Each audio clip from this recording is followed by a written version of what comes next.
job seeker increases, and they're only forecast to go up even further. The CEO of Homelessness Australia, Kate Colvin, joins us now in the studio. Good morning, Kate. Good morning. Just how crucial is this budget from your point of view?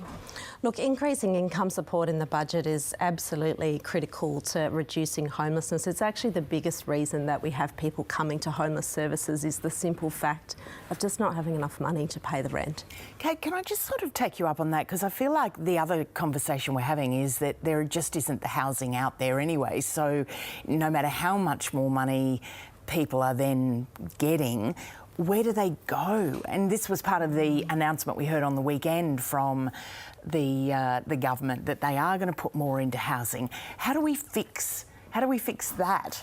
Yeah, that's a really great point. Look, it really does need to be both sides of that coin. So a lot of people who are renting are in the private market, and having more income just helps when there's rents rising constantly, just keeping up with those rent rises. So that's really important. But the other thing that's important is having the housing out there, and we are a great deal behind on what's needed to provide the social housing that people need. I mean, there's a shortfall of social housing of more than 600,000 properties. So any extra investments in the budget in social housing are terribly important as well. The government's saying it's balancing competing challenges. You know, it needs to keep inflation from increasing.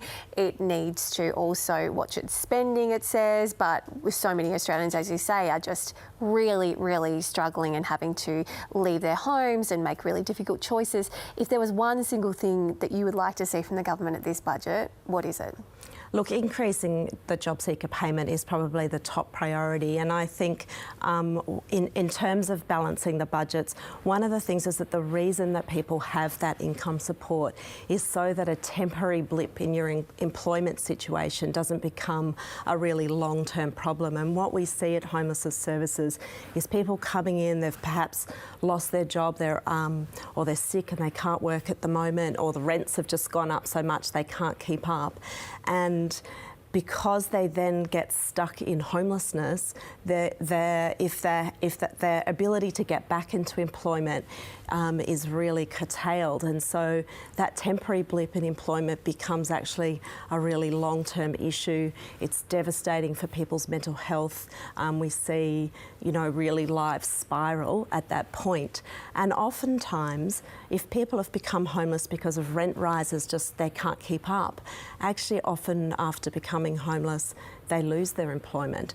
So having that income support is really critical, just to people being able to cover those basics, which are so important for everyone. Kate, what are you seeing about the people who are needing help? What we often have spoken on this program about older women being a group of people in this community that have not previously got the attention they needed, but it feels like it's right across the demographics. Look, it is right across. We see more people coming into homeless services who are employed, but really the biggest group coming through homeless services is generally women and children. So it is in that middle age band, and you know, it's devastating, the impact of that on children. It's devastating knowing that a lot of women don't leave a violent relationship because they simply know that they won't be able to afford housing, or they do leave and then go back because it's just too difficult.